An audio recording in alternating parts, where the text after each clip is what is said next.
আসসালামু আলাইকুম। সবাই কেমন আছেন? শ্রদ্ধেয় বোন ও ভাইয়েরা সবাই কেমন আছেন? নিশ্চয়ই ভালো আছেন, আমিও ভালো আছি। আজকে আমি দেশি আলু দিয়ে মুরগি মাংস ভুনা করলাম।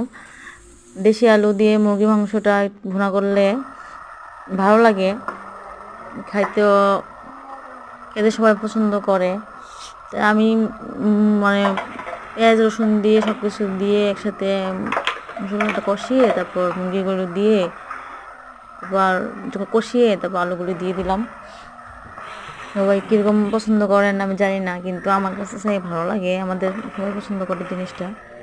মানে এই দেশি আলু দিয়ে সব কিছু করা যায়। তারপর শুটকি বোনা, আলু ভর্তা, তারপর হচ্ছে গরু মাংস। যারা আলু পছন্দ করে তাদের জন্য ভালো আর কি, সবাই পছন্দ করে খায়।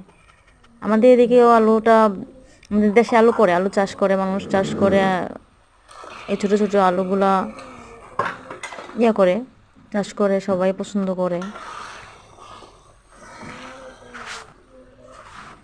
তারপরে এই যে মুরগি মাংসের মধ্যে আমি আদা রসুন জিরা ধনিয়া তারপর হচ্ছে হলুদ মরিচ লবণ সব কিছু দিয়ে কষিয়ে এটা আমি রান্না করছি।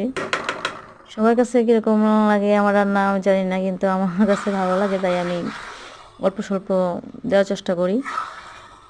সবাই আমার জন্য দোয়া করবেন আর আমার চ্যানেলটাকে একটু সাবস্ক্রাইব করে দেবেন, লাইক কমেন্ট শেয়ার দিতে ভুলবেন না প্লিজ।